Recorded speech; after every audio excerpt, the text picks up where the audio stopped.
Merci de votre fidélité à notre émission. Depuis 2014, depuis 3 ans pratiquement, le Congo dispose d'une loi d'orientation pour l'aménagement et le développement du territoire.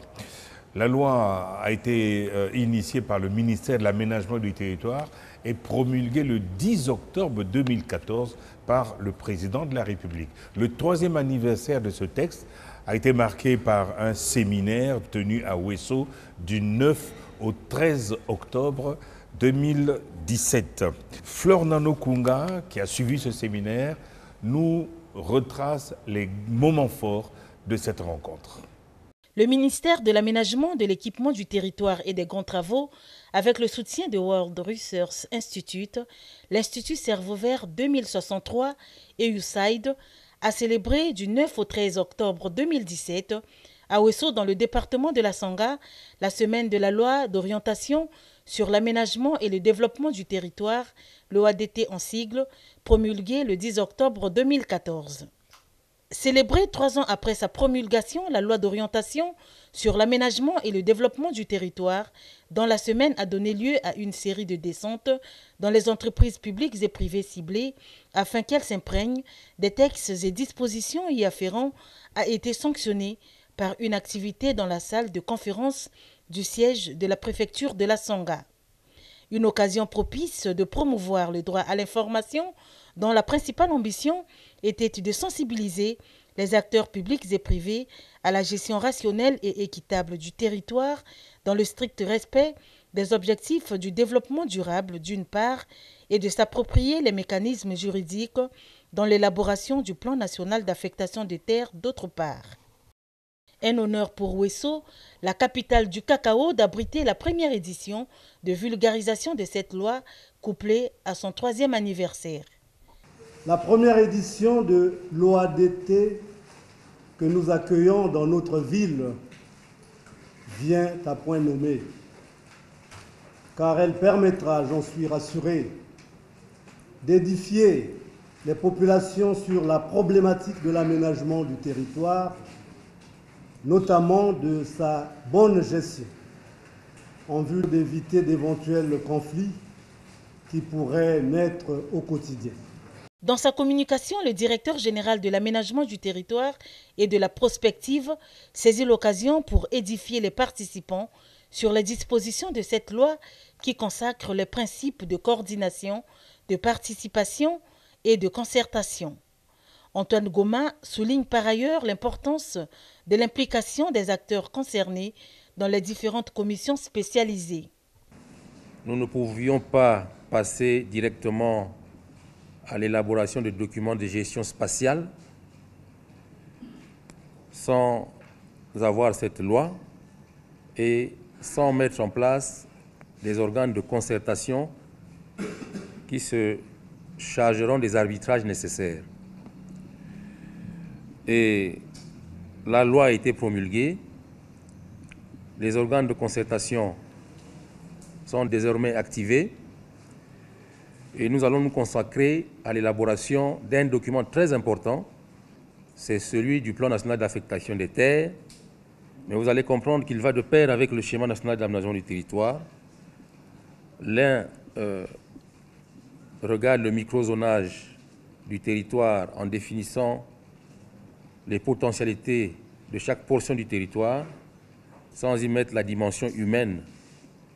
Et le schéma, lui, reprend toutes ces données, intègre la dimension humaine et décline les grandes zones d'aménagement. Le ministre de l'Aménagement du territoire nous a toujours parlé de l'effet rétroviseur. Et vous avez raison. Vous ne pouvez pas envisager l'avenir sans avoir un coup d'œil sur le passé. La loi, elle est encore très jeune, 3 ans à peine. Pour que cette loi puisse parler, il faut produire des textes d'application. Et parmi les textes d'application, vous en avez ici en fin de document, vous avez les 4 textes d'application. Je ne dirais pas les plus importants, mais vraiment c'est les textes centraux. Vous ne pouvez pas gérer tous les problèmes qui se passent au niveau du territoire, notamment en ce qui concerne la gestion spatiale, sans avoir un cadre de concertation. Parce qu'il faut un organe qui puisse se réunir, faire des suggestions, et un organe qui puisse trancher. Levant les ondes d'ombre du schéma directeur d'urbanisme, le conseiller aux grands travaux du ministre de l'Aménagement, de l'Équipement du Territoire et des Grands Travaux, Francis Ndiassa Ekassa, pense que les préoccupations irrelatives se résument en termes de défis à relever. La deuxième communication faite par le coordonnateur régional de World Resources Institute à travers une projection s'est focalisée sur la pratique de planification spatiale visant le développement harmonieux de l'espace par de meilleures répartitions des populations et des activités. Plusieurs défis sont à relever, au nombre desquels le renforcement des capacités des acteurs au niveau national, de tous ceux qui vont participer au niveau national. L'élaboration d'IPNAT et SINAT et le code d'aménagement du territoire. Le diagnostic des besoins nationaux. La collecte de données existantes et identification des données dont on aura besoin mais qui n'existent pas. La cartographie des affectations de telles que je vous ai dit. Et l'identification des superpositions. Et la résolution de tous ces conflits. La loi d'orientation sur l'aménagement et le développement du territoire traduit la volonté du gouvernement de fournir un cadre préalablement réglementé afin de réduire les conflits de compétences dans la prise de décision. Voilà, avec nous sur le plateau d'aménagement, de territoire et aménagement, le directeur général de l'aménagement et de la prospective, M. Antoine Goma. Monsieur Goma, bonsoir et merci d'accepter cette invitation. À travers vous, nous souhaitons bon anniversaire à la loi d'orientation. Pourquoi vous êtes allé à Ouesso pour tenir ce séminaire? Merci, M. Jean-Claude Capou. Vous savez que le pays, le Congo, est couvert à 65% par la forêt et le département de la Sangha est un département forestier et ce département bénéficie d'un vaste programme de réduction des émissions dues à la déforestation et la dégradation des forêts qui est soutenu par nos partenaires au développement. Il est tout à fait normal que nous puissions avoir ce clin d'œil sur le département de la Sangha. Et en plus, ça, on pourra le voir plus loin. Ce département est également le théâtre de gros problèmes de superposition d'usage des sols entre les forestiers et les miniers. Donc notre but a été d'aller sensibiliser les parties prenantes sur l'intérêt de la loi et des 4 textes d'application qui ont été promulgués en juillet 2017, de telle sorte qu'ils puissent avoir des outils pour gérer ce genre de situation. Bon, je constate que vous n'êtes pas seul, vous êtes avec M. Jean-Maurice Mouneza, qui est de l'ONG américaine World Resources Institute. Alors, M. Mouneza, dites-nous un peu, en quoi consiste cette ONG et quel est le lien avec le ministère de l'Aménagement du Territoire? Merci beaucoup, M. Jean-Claude Kakou. L'ONG américaine World Resources Institute, en sigle on appelle souvent WRI, c'est une ONG qui s'occupe beaucoup des problèmes de gestion de l'environnement. Donc, la gestion de l'environnement et le bien-être de la population du monde. De ce fait, il est présent ici en Afrique centrale. Donc, si on parle d'environnement en Afrique centrale, on attaque directement la forêt. Comme l'a déjà indiqué, donc le Congo est couvert à 65% par la forêt. Donc, c'est mieux que ce ONG intervienne ici pour combattre un peu la déforestation. Alors, qui parle de déforestation, on parle de mauvaise utilisation de terres qu'on oriente dans la forêt. On a fait des études, on a vu que les orientations, on oriente, disons, les orientations industrielles, agricoles et les autres types d'orientations, quelquefois ils sont orientés directement dans la forêt. Et pourquoi ils sont orientés dans la forêt? On a vu que dans les pays de l'Afrique centrale, là où la forêt est trop présente, les bassins du Congo, on n'a pas de schémas d'aménagement du territoire. Ces schémas, ce sont eux qui devraient indiquer exactement si ce type d'utilisation est souhaitable pour aller où. De ce fait, on travaille avec les ministères, on travaille avec les gouvernements de l'Afrique centrale pour mettre en place des schémas d'aménagement du territoire. En particulier, à la République du Congo et à la République démocratique du Congo, on a un programme qui s'appelle SCEM. Ce programme est financé par USAID et il vise à promouvoir la bonne gestion de l'environnement et le renforcement des cadres juridiques pour la protection de l'environnement. Donc vous êtes le coordonnateur en Afrique centrale pour cette ONG américaine. Exactement. Je suis coordinateur en charge de l'aménagement du territoire en Afrique centrale. Alors, M. Gouma, séminaire à Ouesso, qui a participé à cette rencontre? Oui, c'est un séminaire qui a porté sur la vulgarisation de la loi d'orientation, comme vous l'avez souligné au début. Et le public ciblé était essentiellement d'abord les administrations publiques, nos partenaires de développement, donc le secteur privé, mais également les associations. Et nous pensons que ce séminaire qui a regroupé plus d'une centaine de personnes a connu un succès. Et je pense que dans le futur, il faudrait qu'on puisse continuer dans ce sens. Et cette fois-ci, il faut couvrir les 12 départements de la République. Mmh.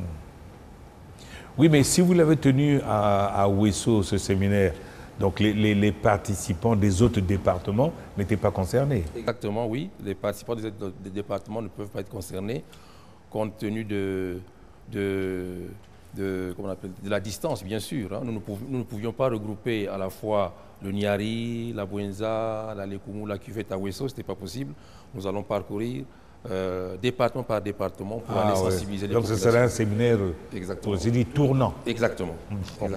Alors parlons maintenant de la loi en elle-même, M. Gouma. Pourquoi a-t-on cru nécessaire d'initier cette loi? Qu'est-ce qu'il y avait avant? La loi est venue résoudre quel problème? En fait, avant la loi, on peut le dire, ça vraiment on peut le dire ici, avant la loi d'orientation, il n'y avait rien. Il n'y avait rien. À titre d'exemple, nous avions en 2005 élaboré un schéma national d'aménagement du territoire qui est désormais obsolète puisque étant arrivé à terme en 2015, ce schéma n'a pas été opposable aux tiers par manque de cadrage légal. Donc la loi est comme un fil conducteur sans lequel vous êtes en train de travailler en quelque sorte à l'aveuglette. Vous n'avez pas une vision. Et cette loi est un fil conducteur qui vient en quelque sorte organiser, harmoniser l'action de l'État dans le cadre de la gestion spatiale du territoire, de telle sorte que toutes les actions qui se fassent puissent être coordonnées, puissent être harmonisées. Voilà un peu le sens de la loi actuellement. Bon, alors cette loi, elle est en vigueur depuis le 10 octobre 2014, on l'a dit.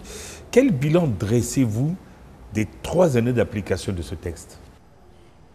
Oui, depuis qu'elle a été promulguée en 2014, en dehors des séances de vulgarisation dont on vous a parlé, parce que nous avons commencé par Brazzaville. Brazzaville était donc le premier espace qui a bénéficié de ces séances de vulgarisation de la loi. Par la suite, nous sommes tournés vers la Sanga, Ouesso, pour des raisons que je viens d'expliquer. Pour nous, la loi d'orientation sans texte d'application est une loi qui est quasiment muette. Donc il fallait produire des textes d'application. Et parmi ces textes, nous avons 4 qui pour nous étaient peut-être les textes, peut-être pas les plus importants, mais ce qu'on appelle les textes centraux, puisque ces textes sont comme une sorte de régulation. Il s'agit ici des organes de concertation, qui est un espace de concertation, un espace de discussion, qui viendra à terme réduire les problèmes de superposition, par exemple, que nous avons d'usage des sols au niveau de la Sanga, là où nous étions, par exemple. Donc pour nous, le bilan est positif, puisque nous avons pu mettre en place, nous avons pu élaborer cet espace de concertation qui a fait longtemps défaut pour gérer ce genre de situation. Monsieur Mouneza, quelque chose à dire sur le bilan? Oui. D'abord, je vais remercier le gouvernement du Congo d'avoir mis en place cette loi, parce que vraiment c'est quelque chose de très important. Et on remarque que dans plusieurs pays de l'Afrique centrale, on n'a pas encore mis en place cette loi, donc c'est quelque chose de succès pour le Congo. Et ça montre vraiment la volonté politique d'avoir un schéma qui va guider au développement durable dont nous tous on lève. Donc on lève d'avoir. Donc premièrement, la loi là, c'est un cadre légal qui va guider toutes les actions d'aménagement du territoire, toutes les activités d'aménagement du territoire en vue d'avoir un développement durable. L'aménagement du territoire, c'est un peu multisectoriel. Donc, ça demande la participation de tous les secteurs. Ça demande que tous les secteurs de développement là, participent pour que l'aménagement du territoire soit harmonieux. Donc, c'était très important qu'on a un cadre légal qui va guider cette participation, qui va guider comment ça va se faire, qui va guider quels sont les principes de base, qui vont guider l'aménagement du territoire pour avoir un développement harmonieux, quels sont les axes fondamentaux et quels sont les documents techniques qui vont accompagner la loi pour que l'aménagement du territoire arrive à tous les niveaux. Donc, ce qui est, nous sommes contents, c'est que tous ces axes, tous ces principes, toutes les participations, tous les documents nécessaires d'aménagement du territoire, ils ont été élaborés dans cette loi. Donc, premièrement, pour voir le bilan de 3 années, il faut directement aller dans les documents techniques. Parmi les documents techniques, par exemple, on cite qu'on doit avoir le schéma national d'aménagement du territoire, qui va être le schéma directeur, qui va être multisectoriel. Un schéma de référence que tous les secteurs vont se référer avant de faire quoi que ce soit pour l'aménagement du territoire, pour l'affectation de tel. On doit se référer à ce schéma national d'affectation de tel. Mais, aussi, les autres documents qu'on prévoit, il y a le code d'aménagement du territoire, le code d'urbanisme, les schémas départementaux, les schémas ILB, mais aussi les schémas sectoriels. Mais pour le moment, le bilan, on s'est beaucoup concentré au premier document, qui est le schéma national d'affectation de tel. On est où? On dit que le directeur a évoqué qu'il y a un schéma qui a été élaboré en 2005, ce qui veut dire qu'il a été élaboré devant la loi, ce qui veut dire qu'il n'a pas suivi tous les axes, tous les principes que la loi élabore. De ce fait, on est en train de faire la révision. Les activités dont on s'est concentré dans ces 3 années, c'est comment on va faire la révision de cette loi, la révision de ce schéma national d'aménagement du territoire. Peut-être on va trouver le temps d'en discuter un peu. Alors nous allons, à titre de rappel, M. Goma, faire une incursion dans cette loi pour que le public comprenne un peu ce qu'il y a dedans. On parle dedans du zonage du territoire. Alors, l'article 12 de la loi nous enseigne que le territoire national est découpé en zones d'aménagement, en bassins transfrontaliers, en zone économique spéciale et en zone industrielle. Alors, expliquez un peu. Oui, Monsieur Maurice a commencé à expliquer tout à l'heure une notion très importante qui, justement, va recouvrir le zonage du territoire. C'est le plan national d'affectation des terres. Il s'agit ici de faire un découpage du territoire en fonction des spécificités, en fonction des potentialités de chaque portion du territoire, bien défini. Pour ça, on a besoin de géologues, on a besoin de pédologues, on a besoin de botanistes, enfin, qui feront tout ce travail. Mais il n'y a pas que ça, puisqu'il faut délimiter. Donc, tous ces espaces seront géoréférenciés. Alors, c'est en fonction de ce travail qu'on fait un zonage du territoire. Donc, c'est en fonction des potentialités de chaque portion du territoire, en fonction des dispositions écosystémiques du territoire. C'est ça le zonage.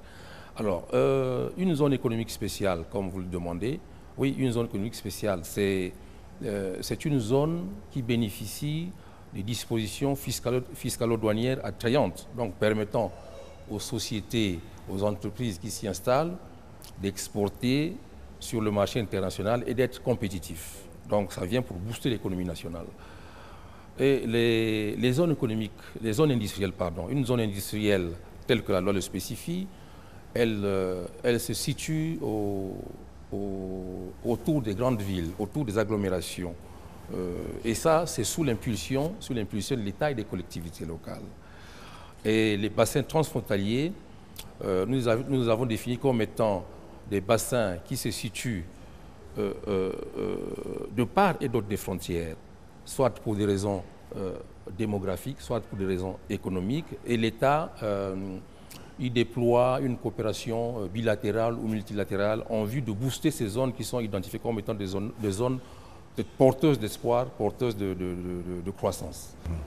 Donc, si je comprends bien, les zones économiques spéciales, les zones industrielles dont il est question au Congo relèvent de cette loi d'orientation. Exactement, oui. Les zones économiques spéciales, les zones industrielles, les bassins transfrontaliers ont été identifiés et définis dans cette loi d'orientation, quitte aux collectivités, quitte à l'État de mettre en œuvre désormais, de produire des textes qui mettront en œuvre et créer ces zones économiques spéciales, créer ces zones industrielles. Bon, la loi parle également. Oui, dans la loi d'orientation. Alors, cette loi parle également des schémas sectoriels. Monsieur Mouneza en a parlé tout à l'heure. Il y a le schéma de l'enseignement primaire et secondaire, le schéma de l'enseignement technique et professionnel, le schéma de l'enseignement supérieur, ça part des articles 54 jusqu'à 61. Alors, ça mérite quelques explications. Oui, je vais résumer et M. Bouneza peut-être pourra donner quelques éclaircissements. L'État, la politique d'aménagement du territoire, elle est impulsée par l'État et les collectivités, et également nos partenaires au développement, donc le secteur privé. Le ministère de l'aménagement du territoire assure la coordination. Donc, il coordonne tout ce qui est action de gestion spatiale du territoire. Et pour faire ce travail, l'aménagement du territoire a besoin de planification sectorielle, donc des politiques de planification sectorielle. Et c'est là où nous définissons ces schémas sectoriels qui sont importants pour l'aménagement du territoire, parce que le but avoué à la fin, c'est d'arriver à un code d'aménagement du territoire. Et chaque secteur, normalement, devrait avoir un schéma sectoriel. Monsieur Maurice pourra peut-être... Bon, alors, je donne un exemple. L'enseignement primaire et secondaire a besoin de ce schéma, pourquoi? Je vous donne un exemple précis. Dans ces schémas sont contenus, par exemple, la carte scolaire. Hein? Donc, le ministère doit planifier pour chaque département le nombre d'écoles, où installer l'école, le dimensionnement, et prévoir, là c'est maintenant une projection, prévoir dans les 15 ans, 20 ans à venir, qu'est-ce que ces écoles deviendront par rapport, par exemple, à la pression démographique. C'est ça qu'on appelle le schéma sectoriel. Donc c'est une prévision de gestion. Donc valable pour l'enseignement technique, valable pour l'enseignement supérieur. Exactement. Oui, M. Bouneza. Merci beaucoup. Peut-être, pour l'expliquer un peu, je vais le tourner aux principes fondamentaux qui ont été cités dans la loi là qu'on a parlé. On a 5 principes. Le 4e principe, ça paraît accession aux infrastructures publiques. Donc il y a le principe là qui dit que la population doit avoir accès aux services publics. Là où ils sont. Les services publics, on parle de l'école, on parle de l'eau, on parle de la santé, des soins sanitaires, on parle d'accéder aux infrastructures sportives. Ça, c'est aussi le service de besoin normal. Donc, de ce fait, il faut que l'État établisse exactement où ce service doit se trouver. Prenons un exemple du schéma d'enseignement primaire et secondaire. Voilà. Pour le moment, on a les écoles qui sont réparties dans différents pays, dans différentes parties des départements. Départements. La population du Congo continue à augmenter. Ce qui veut que les enfants vont continuer à aller à l'école. Le schéma, si on parle du schéma national d'aménagement du territoire, c'est quelque chose de 20 ans. Est-ce que dans ces 20 ans, on aura besoin encore de combien des écoles pour prendre en considération tous les enfants qui sont nés pendant ces années? Est-ce que ces écoles-là, on va replacer où? Est-ce que pour le moment, le ministère de l'enseignement primaire, s'il veut, disons, planter une école à la Sanga, dans le département de la Sanga ou bien à la Kivette, on connaît exactement où on doit placer ça. Donc, ce schéma sectoriel, c'est ce qu'il faut expliquer. On va partir des critères ou bien des standards qui sont de l'UNICEF ou bien des standards nationaux qui disent, par exemple, si un enfant doit se lever le matin, il doit faire combien de kilomètres pour aller à l'école? Disons, c'est 3 kilomètres. On va faire ce qu'on appelle en technique le BIFEL, créer des zones tampons dans les écoles qui existent. Et de ce fait, on va voir exactement d'où viennent les enfants pour aller à ces écoles. Et puis, on va voir exactement à partir de ces 3 km, est-ce qu'il se trouve des villages? S'il se trouve des villages, pourquoi ces villages aussi, on va voir, ils traversent combien de kilomètres pour l'école? Disons, on va voir que c'est 5 ou 6. Donc, de ce fait, on va voir qu'il y a un besoin de créer une école dans ce village-là qui se trouve quelque part. De ce fait, on va élaborer une carte qui montre l'accessibilité à l'école, mais aussi qui montre les zones qui auront besoin de construire de nouvelles écoles. Donc l'implantation d'une école n'est pas le fait du hasard. C'est pas le fait du hasard. Ça répond à des critères bien précis. C'est ça. Donc ce schéma va guider le ministère de l'enseignement primaire et secondaire. S'il veut implanter une école, voilà, ça c'est la zone à implanter, ça c'est la zone qui est à Louge, dont la population fait plus de 3 km, il faut plus de 5 km, il faut de 10 km. Et donc ça c'est ce qui va aider. De ce fait aussi, ça va être fait aussi aux infrastructures sanitaires. Disons, l'OMS dit que pour accéder à l'hôpital, on doit faire 5 km. Par exemple, on va voir ce qui existe pour le moment. Est-ce que la population, ils sont dans cette zone de 5 km ou bien ils traversent plus de 5 km pour aller pour obtenir des soins sanitaires? De ce fait, on va indiquer au ministère de la Santé, voilà, vraiment ici, la population souffre beaucoup parce qu'ils traversent beaucoup de kilomètres pour aller au centre de santé. à l'hôpital. De ce fait, voilà une zone, ce qu'on appelle le hotspot. Voilà une zone là où on doit implanter, une zone là où on doit implanter un hôpital. De ce fait, disons, s'il y a un bail de fonds, quelqu'un qui veut implanter un hôpital quelque part, on va lui dire non, vraiment, voilà les zones dont on a besoin de construire de nouveaux hôpitaux. De ce fait, on va s'intéresser beaucoup à ces zones. De ce fait, vous pouvez comprendre que les schémas sectoriels, c'est quelque chose de très important. De même que, prenons un exemple du schéma du tourisme. On sait qu'il y a des zones touristiques. Oui, il y a le schéma du tourisme et l'environnement. Oui, oui, on a 14 schémas en général. Oui, prenons un exemple du tourisme. On sait qu'il y a des zones touristiques, on sait qu'il y a des zones où on peut investir dans le tourisme. Mais est-ce qu'ils sont cartographiés? Si pour le moment, dans la diversification de l'économie, on veut investir dans le tourisme, si un investisseur vient pour le moment, on va lui dire, on sait là où on va l'indiquer. Mais avec ce chemin, on va lui dire, quoi tu veux investir là en quoi? Disons, construction des hôtels, disons, les parcs, quelque chose comme ça, on va lui dire, voilà là, on a déjà vu que la potentialité, ça se trouve ici, ça se trouve ici, ça se trouve ici. Ici, il y a un site historique, par exemple, où on peut développer. Hein? Ici, par exemple, on peut construire un hôtel tout près du lac. On peut construire un hôtel tout près de la rivière. Donc, c'est ça, les potentialités, ces schémas qui vont nous montrer un peu les potentialités à exploiter dans chaque secteur, Et ce travail est déjà fait, M. Goma? Non, nous avons demandé secteur par secteur que ce travail soit fait parce que la loi elle est encore toute récente, elle a été promulguée en 2014. Nous avons fait avec WRI un travail de recensement en quelque sorte, un état des lieux, secteur par secteur, des politiques qui existent et celles qui n'existent pas. Et le document est disponible ici au ministère et nous nous sommes rendus compte que il y a certains secteurs, certains ministères qui n'ont pas encore fait ce travail. Par contre, nous avons les secteurs comme la forêt, les mines, peut-être le tourisme non. Oui, le tourisme non. Disons quasiment sur les 14 secteurs identifiés, nous n'avons que 2 ou 3 secteurs qui disposent de politiques sectorielles. Alors vous comprenez que c'est un grand travail à faire parce que nous, sans ce travail sectoriel, l'aménagement du territoire ne peut pas asseoir sa politique de gestion globale du territoire.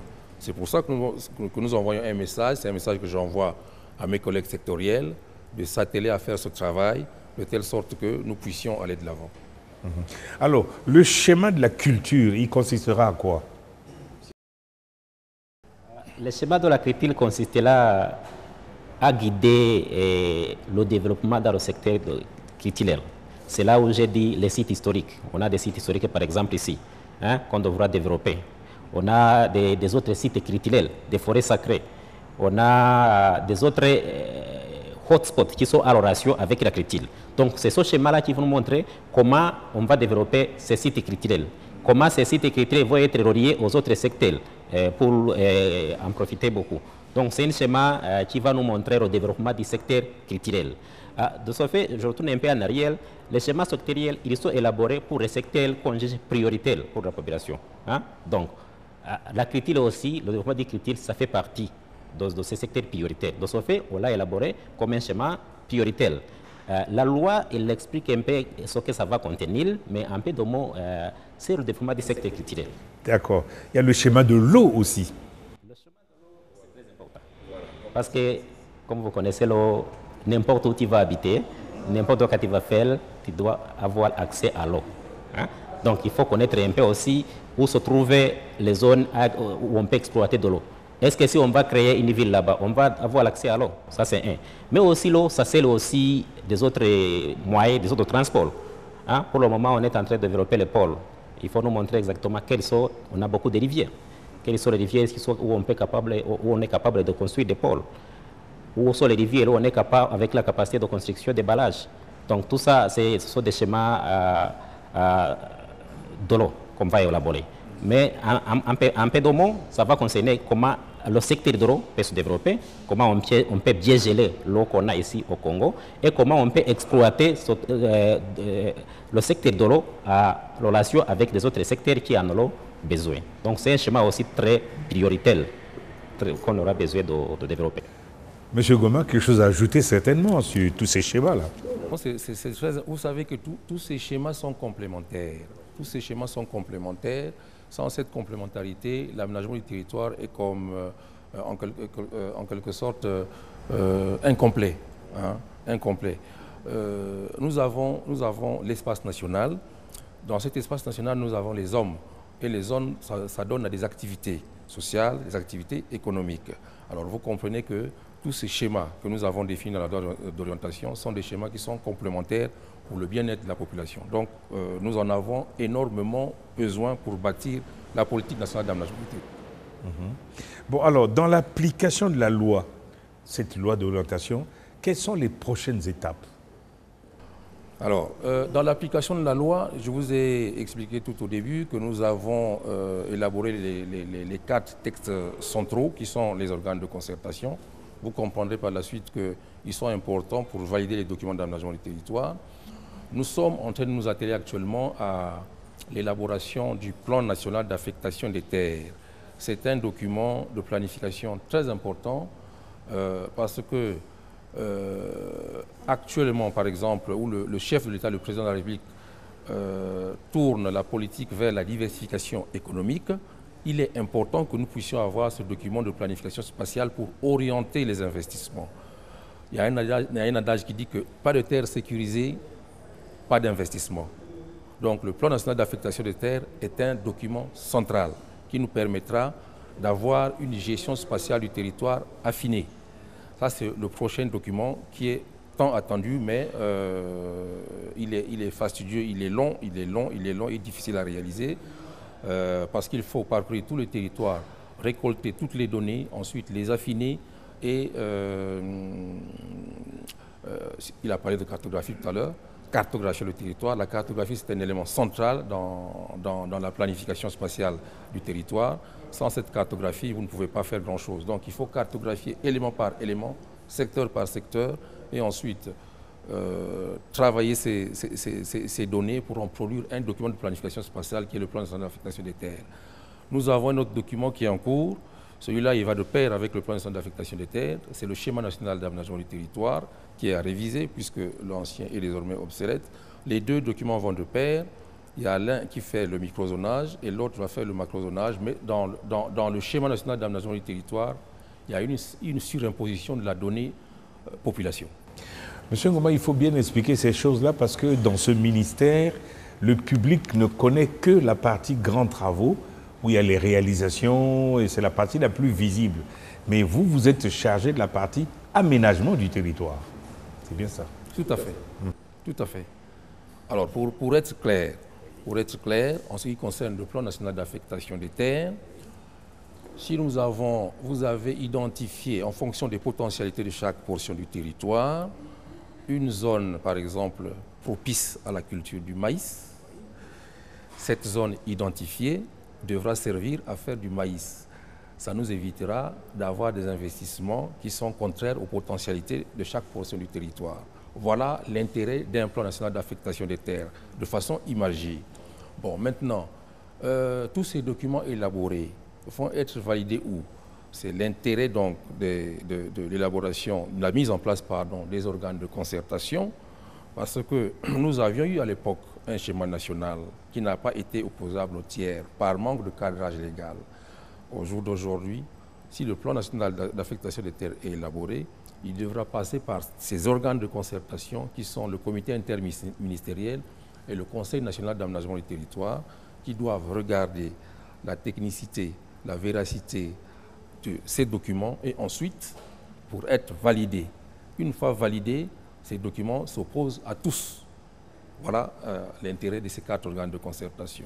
Et d'ailleurs, là-dessus, sur les organes de concertation qui seront également chargés de la gestion des conflits d'usage des terres que nous connaissons, notamment dans le département de la Sangha où il y a un gros problème entre les forestiers et les miniers, par exemple. Nous avons un cas sur la table où la société IFO, la société d'exploitation forestière IFO, a des problèmes avec les miniers qui sont en train de vouloir exploiter de l'or. Vous savez que ces forêts sont des forêts aménagées qui bénéficient des plans d'aménagement. Et dans leur planification, ils ont prévu des assiettes de coupe annuelles qui s'étalent de 2017 à 2021. Ça veut dire qu'ils doivent couper du bois pour vendre, mais de façon durable, bien sûr, c'est planifié. Malheureusement, dans ces mêmes parcelles qui ont été prévues pour les coupes de bois, il y a une société qui s'installe pour la recherche et peut-être l'exploitation de l'or. Alors, tout est de voir si cette superposition est compatible ou incompatible, parce qu'on peut bien avoir des superpositions compatibles où l'exploitant minier exploite les mines et le forestier coupe le bois, c'est possible, mais il faut aller regarder si c'est une superposition qui est compatible ou pas. Voilà. Et ça ne se fait pas en conseil des ministres, ça se passe au niveau de l'interministériel, qui est chargé donc de regarder ce genre de conflit d'usage des terres. Bon, alors nous arrivons à la fin de l'émission. Vous venez de célébrer le 3e anniversaire de cette loi à Ouesso. Le 4e anniversaire, vous le ferez où? C'est pas encore fixé. Décidé, mais nous sommes en train de cibler les zones à fort potentiel de conflit, de superposition d'usage pour mieux expliquer aux parties prenantes l'intérêt de la loi et l'intérêt des organes de concertation. Comme nous arrivons à la fin, je veux demander à tous les deux, à l'un et à l'autre, de choisir une piste pour conclure. Monsieur Mouneza. Je vous remercie beaucoup vraiment d'avoir organisé cette émission. C'est très important pour un peu comprendre là où on est avec l'aménagement du territoire, qui est un gros chantier dont tout le monde devra participer. Je reviens un peu sur les étapes à suivre pour un peu arriver là où on veut arriver sur le développement durable.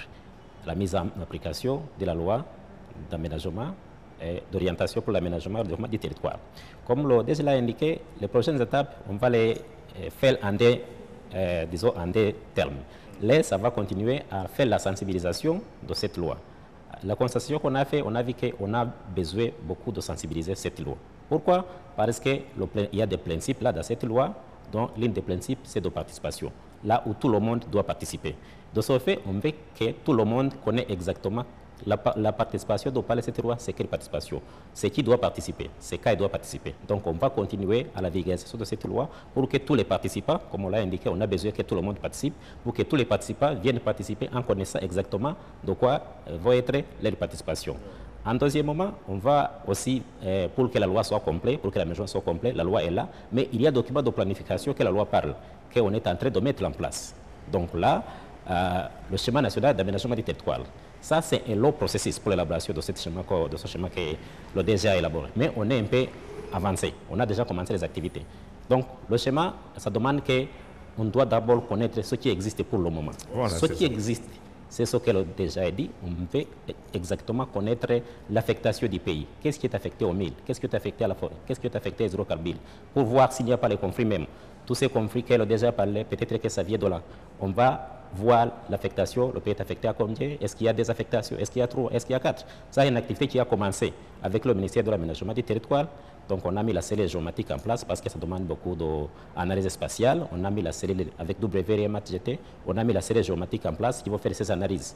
Donc, bientôt, ça va voir le jour, tout le monde va en profiter. Mais aussi, on va proposer comment on va résoudre ce type de conflits, s'il y en a. Là où on a vu qu'il y a des conflits, comment on va résoudre. Il y a cette proposition qu'on va aussi donner à ces conseils de concertation. Et puis après, on a fait une étude de voir d'où viennent toutes ces superpositions qu'on parle. Est-ce qu'il n'y a pas moyen on peut les éviter pour que les affectations se fassent sans toutefois créer des superpositions? De ce fait, on a mis en place qu'on va créer un géoportail ou un portail Internet d'aménagement du territoire. Là où on peut accéder à une base de données de toutes ces affectations et là où tous les ministères vont se converger, vont se les faire pour faire des affectations. Chaque ministère, chaque ministère qui va faire l'affectation, il peut s'asseoir dans son bureau, il peut accéder à ce portail, il peut voir la concession qui a été demandée et va entrer dans la base de données pour voir s'il n'a pas causé la superposition ou bien ce qui est planifié est déjà ce qu'ils vont donner comme concession. Donc, ce qui va dire que toutes ces questions-là de superposition, bientôt, ils vont disparaître. On va plus avoir besoin à faire à ces superpositions. Donc, après ça, on aura un peu aussi fait l'état des lieux d'affectation, d'aménagement du territoire, où se trouvent les infrastructures, comment sont les routes, comment sont les écoles. Donc, tout ça, on va faire une étude là qui nous montre la situation actuelle d'aménagement du territoire. Et puis, on va se référer au document de planification. Vous savez bel et bien qu'on est en train de faire la révision du plan national de développement. Le plan national de développement, ça donne la vision futile dans 5-10 années, qui vont guider le pays dans 5 années. Et puis, on va se référer là-bas. Est-ce que le pays là, on a besoin de combien de hectares, disons, pour l'agriculture, hein? Le plan national de développement nous montre que, disons, on aura besoin pour la satisfaction de la population, on aura besoin, disons, disons 30 tonnes de manioc. Ça, c'est un exemple. Hein? Mais nous, ce qu'on va faire, on va dire, alors, on a besoin de cultiver le manioc. Quelle est la zone où il y a potentialité de cultiver du manioc? De ce fait, on va voir. On aura besoin, pour 30 tonnes, on aura besoin de combien de hectares? Et puis, on va montrer, voilà, c'est dans le nord, c'est dans le sud où se trouve cette zone. Comme ça, on va mettre en application ce plan national de développement spatialement, à montrer exactement où se trouvaient ces potentialités. Merci, M. Mouneza. M. Goma, une piste pour conclure l'émission? Oui. La loi, elle existe. Les 4 textes d'application de la loi d'orientation ont également été promulgués. Donc, les futures étapes que nous avons, justement, c'est l'élaboration de ce document de planification spatiale qui est le plan national d'affectation des terres, qui est très important, tel que nous l'expliquons, parce qu'il va définir les potentialités de chaque portion du territoire, nous permettant par là aussi d'orienter les investissements. Et ensuite, il y a le schéma national qu'il faut également réviser. Donc le travail qui est en train de se faire, c'est un travail de collecte de données qui nous permettront d'avoir une idée sur l'état actuel de l'occupation des sols et ensuite faire des projections en fonction des besoins de planification que nous avons dans le futur. Voilà le travail qui est en train de se faire au niveau du ministère de l'Aménagement du Territoire et j'espère bien que lors des prochaines sessions, lors des prochains séminaires, nous parcourirons tout le territoire, notamment tous les départements, pour montrer le bien fondé de cette loi et de ces textes d'application, mais également le bien fondé d'avoir des documents de planification spatiale pour nous éviter justement ces problèmes de superposition et peut-être booster l'économie nationale. Voilà. Merci, monsieur le directeur général de l'aménagement et de la prospective au ministère de l'aménagement du territoire. Merci, monsieur Jean-Maurice Mouneza. Je rappelle que vous êtes le coordonnateur régional de l'ONG World Resources Institute. Vous êtes le coordonnateur régional de cette ONG, vous êtes de nationalité rwandaise et vous êtes en partenariat avec le ministère de l'Aménagement du Territoire. Merci à vous qui avez suivi cette émission. Je rappelle que l'émission Territoire et Aménagement est diffusée le lundi à 20h50. Et si vous êtes connecté, vous avez la possibilité de suivre l'émission sur YouTube. Merci, à la prochaine émission.